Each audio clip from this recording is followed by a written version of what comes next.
All right, welcome to Tabor Talk, everybody. First off, I would like you guys to say, who are you? My name is Ayi Dolby. I'm a senior. I'm Tanner Rosa. I'm also a senior. Oscar Hernandez. I'm a junior. I'm Eddie Santos, and I'm a junior. And how do you guys identify? Like gender pronouns or like How do you black? identify? Whatever comes to mind. I identify as African American. He, his, him, all of that good stuff. I identify as African American, more specifically Cape Verdean, and also he, him, his pronouns. I identify as Puerto Rican or Hispanic. Why you have to do that?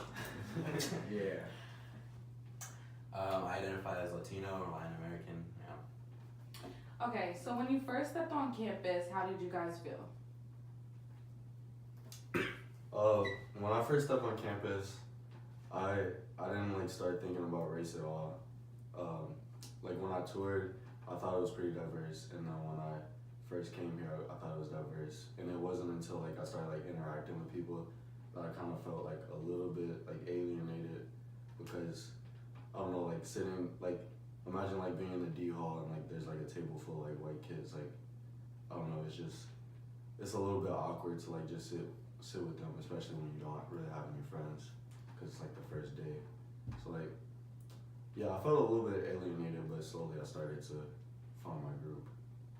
For me, it was kind of a little upset for my I felt it front rate as soon as I came here the first day.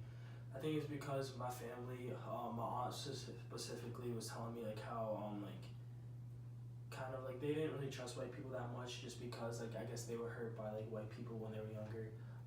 Hurt in what ways? Hurt and kind of like I said like alienated, looked as like not as capable as like other white peers that they went to high school with, or just like little microaggressions that kind of hurt them. So before my first day of school, they said just like be careful, because you're like you're gonna be one of the only black students at Tabor. So I kind of was already subconsciously worrying about that. That was probably my biggest worry coming to Tabor, and especially walking through the hallways the first day, feeling kind of alone. I was uncomfortable. Like that open house first thing. Like it was like some raisin in the milk type stuff. Like, Raisin in the milk? What? Think about it, like Yes, I understand. yeah, and because like mostly because like in middle school it was like predominantly black students. Like there was like 2 or 3 like white kids, and it was only 100 students, so we were like really tight. And then coming here, it was like really weird. I was kind of just sitting there, just looking at everybody, and everybody was looking at me, and it was like really awkward. Yeah.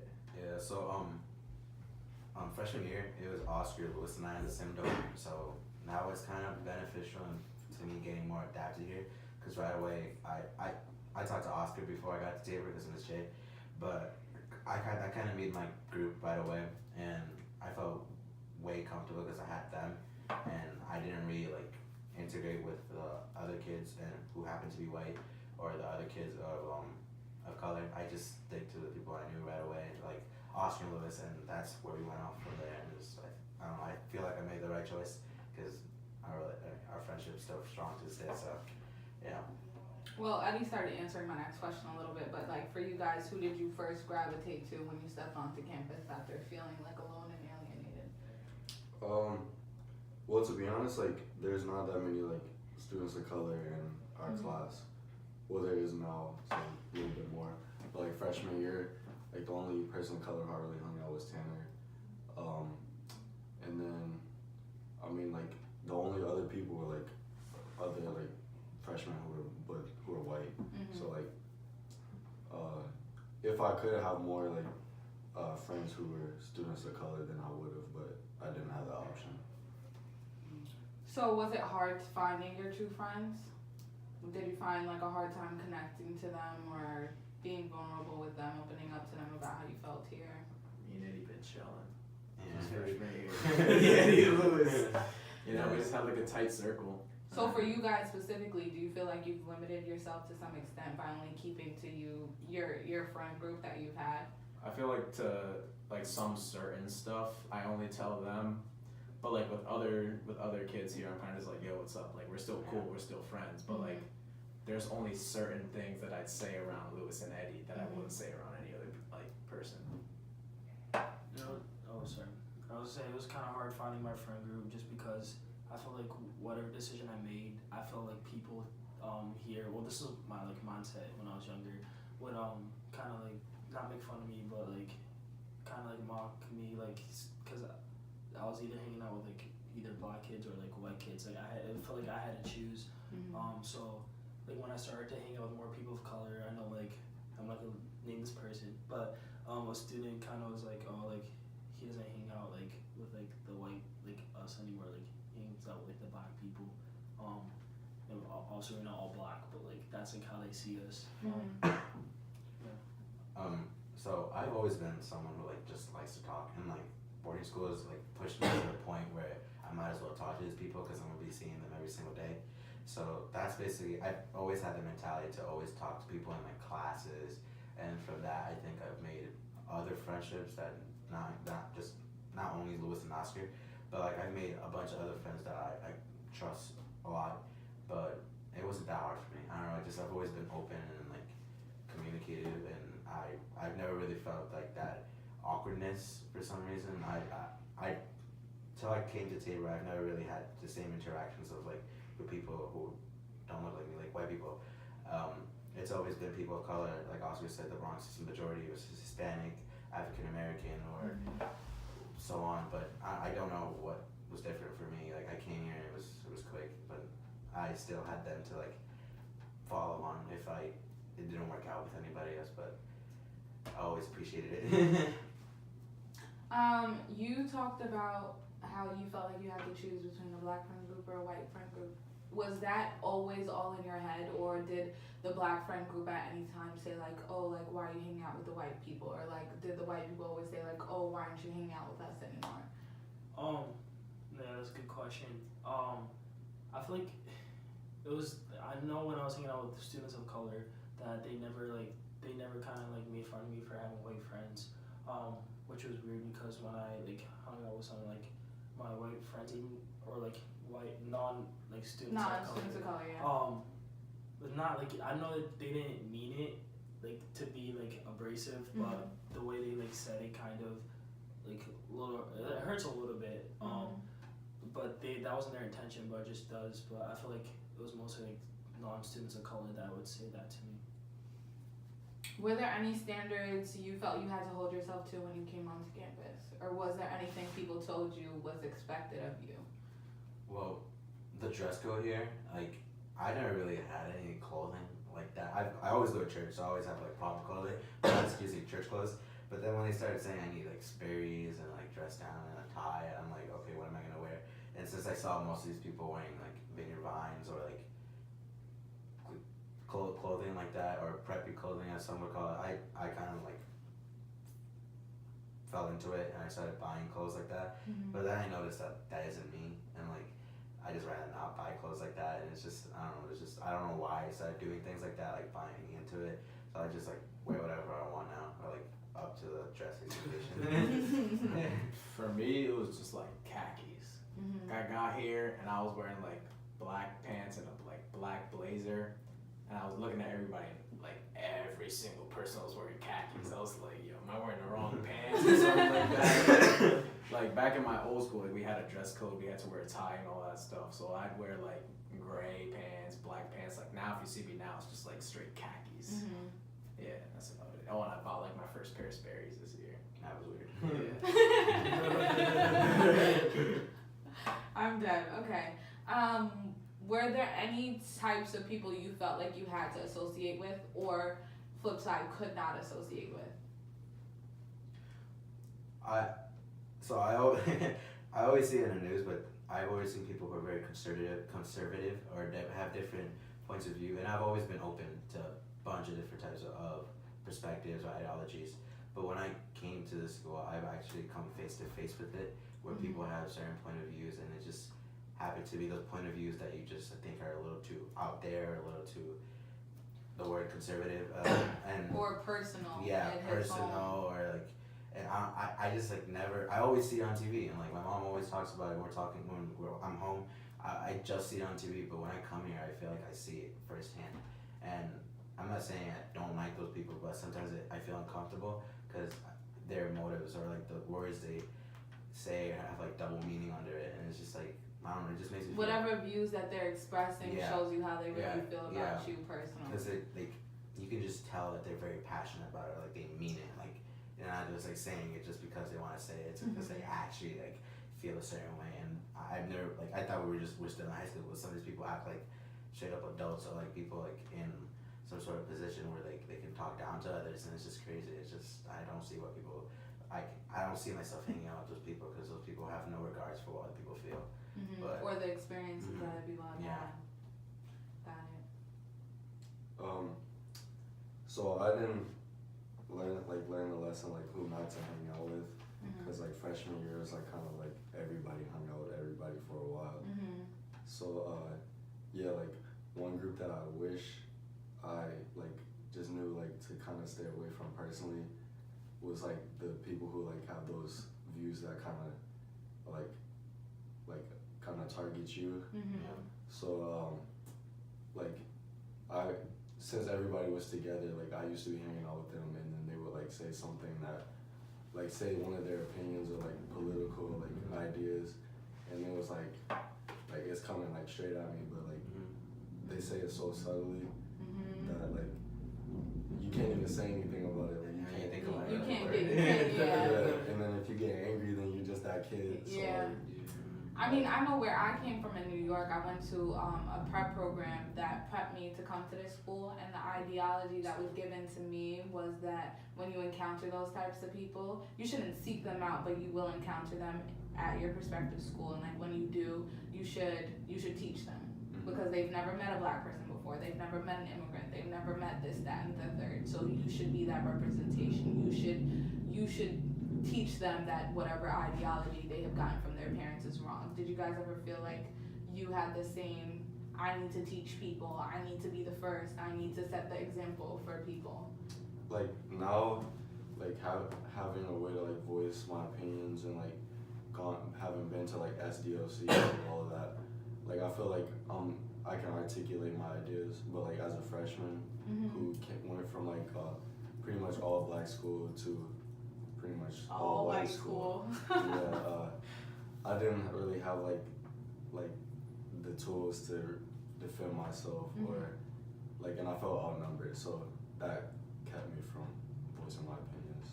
Same as when the kids that I used to go to middle school with, when they found out that I was going to Tabor, like they knew Tabor was like an all-white school kind of, so they kind of like gave me the impression that I had to like seek shelter rather than like help teach people, like ignorant people.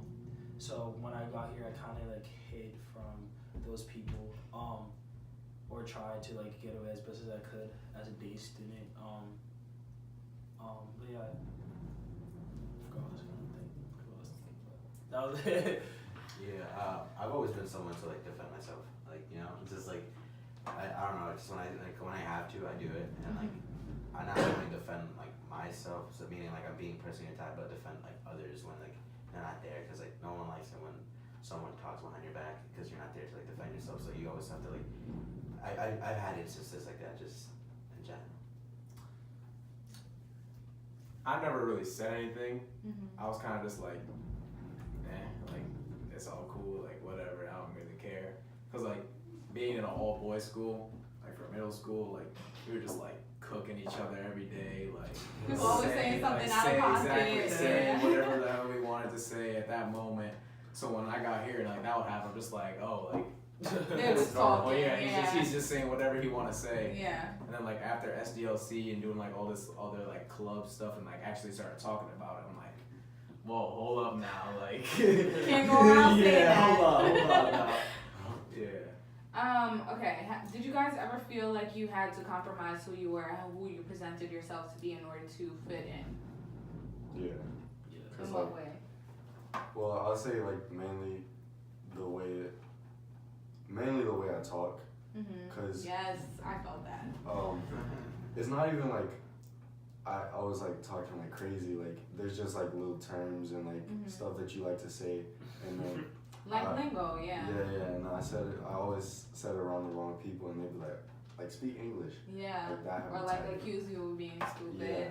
Yeah. So I had to quickly learn how to like speak like them, say all those little like terms, dude. He's like, dude. I get roasted when I go back home to like New York, and I'm like, they're like, "Oh, you talking that like Boston slang? Like, what are you saying? Like, all right, we're gonna have to cut all that and like reteach you like all the new lingo that you're supposed to be using." And I thought it was normal. Like I was like, I'm just like speaking. I don't know what you're talking about. But yeah, I gotta. It's weird. Like you mentioned before, like I also have a program in New York. It's called Breakthrough New York. But I remember one time they invited me to talk about my boarding school experience, and I'm pretty sure you heard of like this code switching, basically in different environments you change the way you act or subconsciously. Yeah, subconscious. You even think about it, but you just do it. Yeah. And like I've definitely done that here at school, especially with the teachers. Like I speak uncertain if I go uptight, start smiling. I'm like, how are you today? like back home when I'm with my friends, I'm like just like what's up? What's good? And it's just two different people. But we're going back to that one moment. There's one lady who's in charge of like the middle school program, so asked me to come and talk about my boarding school experience. And I remember her at the end of my talk, she was like, as you can see, boarding school is the best option for your students. It helps them educate themselves. And she was like, you see him, he's from the Bronx, but he doesn't speak ghetto. And I was just like, you see him and be your own people. Exactly. And I'm your like, own people. you see him speaking you see him speaking very elegantly, like well educated man. And I just stood there laughing, and like it was kind of disappointing because like I looked at myself and I was like, damn, she's right. I just like completely like switched up, and like my mom laughed at them because she was like, that wasn't you. I'm like, you know, because like at home she hears me talk so differently, and like and also because we speak in Spanish, but like it's also just like I don't talk the same way. It's just I don't know. I feel like I've had to like adapt to that thing, and it's become a part of me now that it's gonna be hard to like get away from it because like, it's just my life now. It's annoying, but it's cool. I feel like my tone and my accent changed. Yeah, definitely. A lot. Like a lot. More respectable. Okay. Before I came to Tabor, one of my advisors in my old program told me that black girls are at the bottom of the food chain. Throughout your time here, do you agree with that statement or not? Can you explain what that means? Like, black girls are at the bottom of the food chain, meaning that we're the least respected, we're the least included, we're the least everything. Like, we're just completely disconnected, not a part, not thought of. Yes. I agree. Oh, I thought we were just saying what we thought. No, speak on it. It's just like hearing like people like use phrases like, oh yeah, she's like cute for a black girl, or like it's just like little Here at Tabor, you hear that? Like, I heard it like probably sophomore year.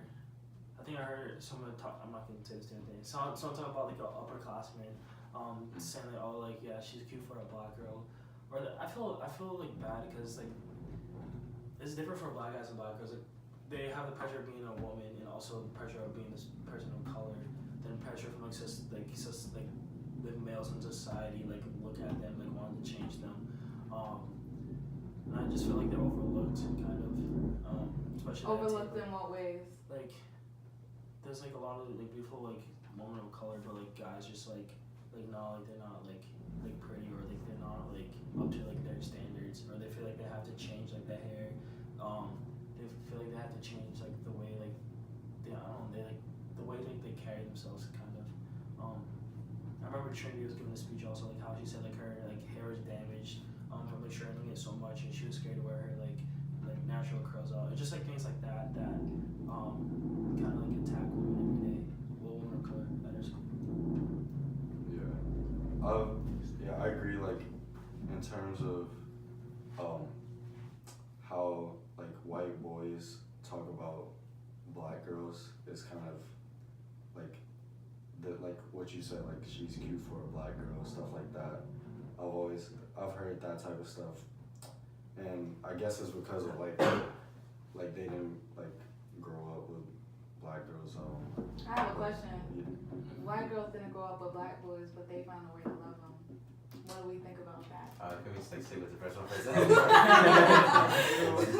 I feel like people wouldn't like dare to say something like or like something like a microaggression towards like another black guy. Like it just doesn't happen. Like, at all. Just like, yeah, like they're scared. Like, oh, if they were to do that like against like another like black girl here, they're like, oh, she's just gonna like start yelling at me, black on me, or she won't say nothing and then go speak to somebody else about it. Like, oh, like I'm chilling. Mm-hmm. But like I feel like, oh, if I were to say that to a black dude, like, oh no, I can't be doing that. Like, Mm-hmm. So do you guys feel like black men on this campus are treated differently, or in what ways? In what ways? I feel like our fellow like girls of color here have a really like low tolerance for BS. You know what I mean? It's just like because we experience so much of it Or like all day long. Or you guys are very like you guys have no fear in projecting it. And, like that's something I look up to because like sometimes I want to say something but I just don't say it because I don't know why I just can't decide on saying it. But the boys here, when they hear something, they just laugh and then just like go along with it. And but like sometimes when it does hit home, we actually like say something, but not always as much as if you're not getting like directly disrespected. Yeah, when it's just in general. I've heard a lot of general. Thrown up into the air, they're kind of Like, like, oh, that's fine. But and if they come up to you and like, yo, you're this, And that. that, That's yeah, different. it's like, That's different. whoa. That's Okay, so I have another question based off that. So I spoke to I've had many conversations about this topic with men of color on this campus while I've been here, but one of the specific conversation I had, somebody was telling me that, you know, you come here and you're just, you know, you're the funny guy, you're the athletic guy, and nobody else really looks at you or comes at you for whatever the reason might be. It might be they're scared of you, they look up to you, whatever, you're idolized, whatever. Do you think that if black men on this campus were to speak out against injustices in general, or specifically injustices to black women, they would be the gap between how black women are treated and how black men are treated, would that begin to close?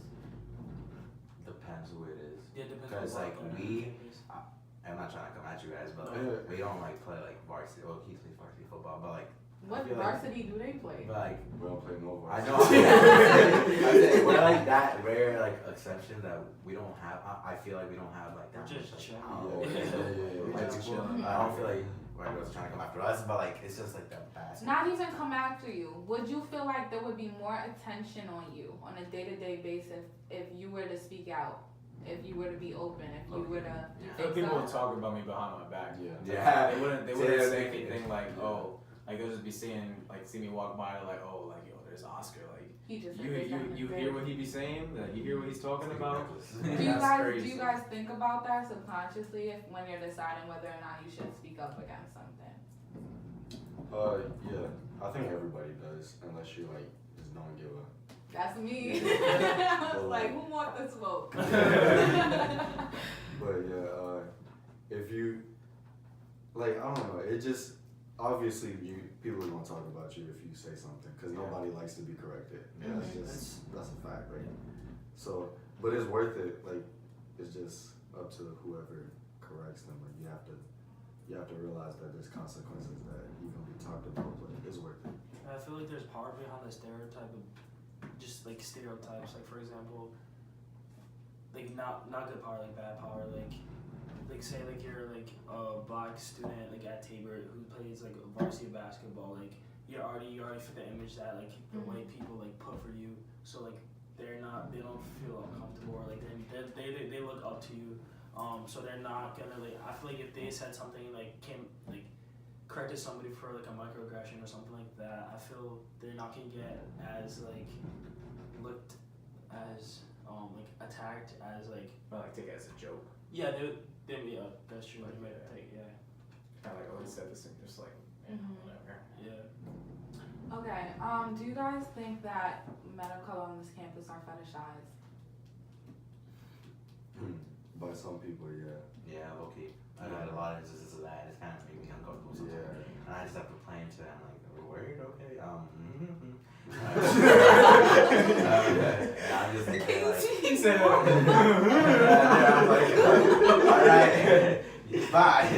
I said, I don't know. It's just like people have like certain views on black men or people of color who happen to be men, and it's like they expect them to have a certain characteristic or a certain charisma, and it's just like, I mean, like if that's what they are, let them be. But like some people here use it as like a way for them to like act a certain way, and like and I don't know. I feel like it has to do with like a bunch of like pop culture and like what the culture is at the moment. What Instagram is telling That, like us. fake personality. Yeah. And it just I don't know. I don't know.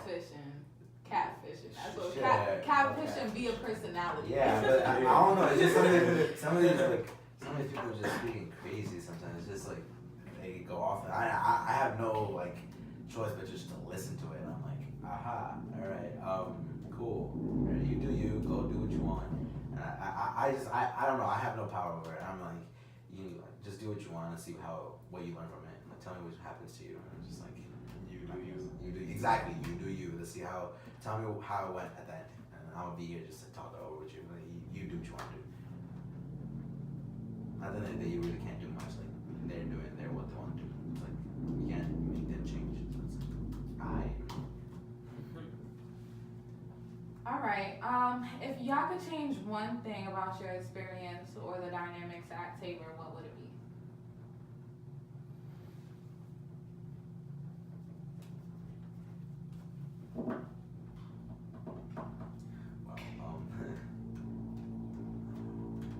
Yeah, I don't know. You can't think of one thing. No, there's many Hold on, things. there's many things. Like we said, Let's go through the list.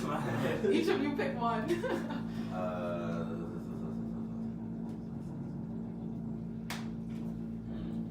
I just want people to mind their business. Like, a lot of people be yapping a whole lot. Like, just, live your life. Let me live mine. You do your homework. I'm gonna do my homework. I'm gonna go to class. I'm gonna say what I gotta say. You can say what you gotta say. Like, just leave me alone. Not like leave me alone like in a mean way, but like stop being so like invested and interested in what's going on with me. Like, we can be friends, but like I don't want you talking behind my back about like this like he did this today, he did that today. Like, oh look, here's Oscar coming. Like, what's good? He happy, mad? What are you feeling today? Like, I wish we had more teachers that kind of. I'm not calling out the teachers because I think we have good teachers, but I feel like I wish we had more teachers that kind of like respected like who you are, kind of, or kind of was like more like woke on like things. Like I know like a lot of students of color here have been like name switched with another student. Oh my goodness! Do not get me started on this. I've been called Jose. Or like do not. Jose. Today I was Savannah. or people like, oh, like I like your like hair can be an afro, or like white, or like your braids, like things like that. That just like it's just like too many microaggressions. Like hearing it from a student is different, but hearing it from an adult that like you hope would protect you. You're supposed to be my mentor. Yes, and a protector. And you're hurting me in the same ways that everybody else does. That's I wish you could change that. That's a good one. I like that. Yeah. Don't choose the one he chose. No, but like adding on to that, I want like the teachers like they try their best to be like up to date or like think or use what they think is going on or like what the issues are. I just feel like they would take more student like perspective because they really don't in a way. They just ask for they just put out a monkey say red and they think they did their part and it's a wrap. But no, it's like so much more like you're doing right now, maybe a talk or like some sort of like segments of just talking because I feel like that's what the administration here needs a little bit. It's just students telling them what's because like most of our students of color this year are gonna graduate, and I feel I'm so sorry, guys. But I don't know. I just like I feel like you guys should get like a chance to like say what happened or like what you feel could be like improved. But yet again, sometimes it's just like thrown into the dark. So I wish that could change. Yeah. I'll probably make everybody more open-minded, cause like you know a couple of years ago we had that thing about like microaggressions and Was it Aaliyah? Yeah. That was crazy. And suddenly everybody was like, wow, microaggressions. Yeah, everybody's making a joke out of it. Yeah, And then like, people started coming to me, like asking me, like what I think about it, because they wanted to argue with me. That happens too much. Yeah, it does. I wish people would just What do listen you to- think about it? What do you Yeah, think yeah. about it? I wish people would just like listen to what they have to say, because everybody thinks they're too good to hear it. Like, Or They just don't have anything disrespect, to like, learn. yeah, like, oh, I'm not racist. Like, That's not me. it's not even about that. Like, just listen to what they have to say, and you will learn something. Yeah. And like everybody will be more happy. Like, Yeah. it's just that simple. I agree with that. Especially like when Mr. Nas and Ms. Williams did that little like Oh my segment. goodness. That That was whole so thing, I good. had a headache for a week. It's like I remember like when that happened, I left. I was the first one up. I was gone because I was like I either just sit here, take it in, and be like everybody else with my mouth open, like, or just like be in solidarity and like stand up and support like what they're trying to do. And that's exactly what I did. But then people at the end just don't understand like the meaning of that. People just took it as like it was set up. And he knew what he was gonna do. It was a setup. I'm like, nah, it was a setup. I didn't want to be a bystander. I wanted to be a part of what they were doing, and I agree with what they're doing because if they wouldn't be doing that if it wasn't for a reason, something like happened for them to do that. So you can't just be saying, oh yeah, they're just like doing it for show and tell. It's not show and tell or a segment. It's not like a gallery moment. It's just it's a moment for you to like understand that there's situations going on here, and you can either be like I said before, a bystander or an upstander. And if you're a bystander, you're just letting this happen right in front of you and saying, oh, it doesn't affect me. It does affect you. Morally, you should have like a moral obligation to like stick up for a fellow person you see like suffering through certain things. But some people don't understand like that sometimes all you need is just one little person to just stand up and say something. And I feel like that's what the school needs a little bit. But I don't know. And it's sad because like especially after that speech, like everybody took it in, everybody's in the That's moment, like, yeah. and then like as soon as that's over, like people start making jokes like behind you, and Yeah. like, start laughing, and it gets you so aggravated because you want to like scream like this is happening to me, Yeah. like please listen to like what happened to her like real life experience. Yeah. And people are just like going on with their day talking about lacrosse or like whatever, like whatever. Sorry, I didn't mean to call him, but like talk about like whatever they're gonna like do in the afternoon or just like what's going on in their life and not taking a chance to look at hey like the person of color next to me or like any person next to me that's going through something like hey how are you feeling like I don't know. And I feel like oftentimes that's the root of why people of color on this campus feel so alone and ostracized. Like I feel like we feel like we're not heard and nobody wants to listen to us. And I think that in the instances where we literally get up on stage and we're like literally have the attention of everybody speaking into the microphone and people still are just like we don't care. Like we don't hear you. Yeah, it's stuff like that. It's just like do I matter? Like why am I here? What is my purpose for being here? It's like when they say I don't care, it's like I respect that, okay? You have your own choice to do whatever the hell you want. Just like shut up. Like after that, like if you say you don't care, then don't say anything. Like that's it. Like just take yourself out the conversation. Just live your own life. Like Oscar said, mind your own business. But people don't understand that. Like people be like, okay, it's not my business. I don't care. It's not me. And then you be like, okay, all right, then go over there. But then they come in like 2 minutes later, and they're like, oh, and then you say something about it. You're like, oh, whoa, okay, relax.